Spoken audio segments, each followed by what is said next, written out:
Two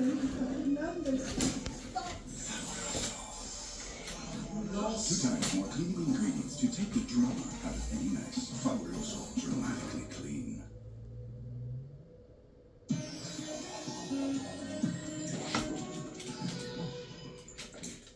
There's a new John in town. Composting toilets are the greatest thing since indoor plumbing.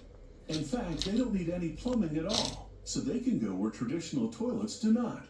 They are little waste treatment machines. They turn the unpleasant business of sewage into something more agreeable. Garden fertilizer.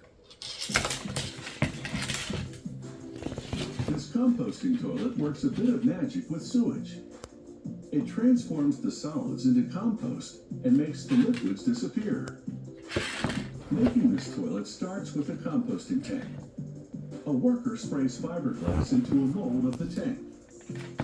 Then, he and another member of the team press out air trapped between the fiberglass and mold surface.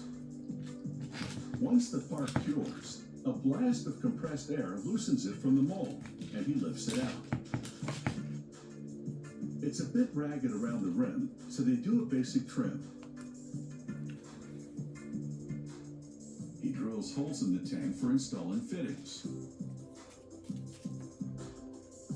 Using a pneumatic circular blade, he slices a hole for the compost roller, and he grinds the rim to precise measurements. He screws two overflow fittings into a threaded hole on the back of the tank. He seals the fittings with epoxy from the other side of the tank wall.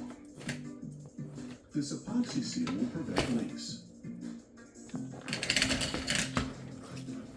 Moving down the line, another worker sprays adhesive on the bottom of the composting tank.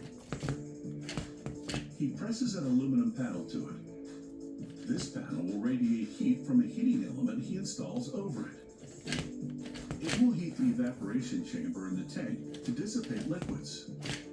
He places fiberglass insulation over the heater and encases it with a molded fiberglass cover. He wires the heater and installs a thermostat that will regulate the heat and also shut off the system if the temperature drops below or exceeds the threshold.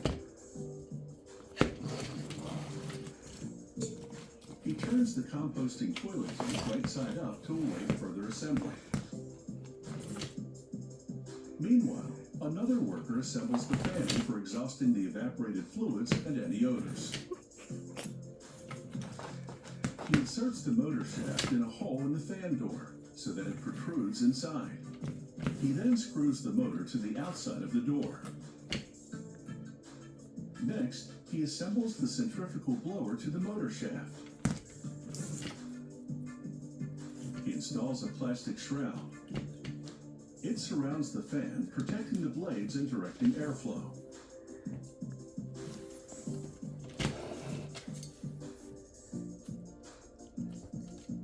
At the next station, a worker prepares the drum in which solid waste will be converted to compost by aerobic decomposition. He fashions a stainless steel screen to an opening in the drum. Liquid waste will drain through this screen and into the evaporation chamber. Once evaporated, the fan will expel it through the vent stack.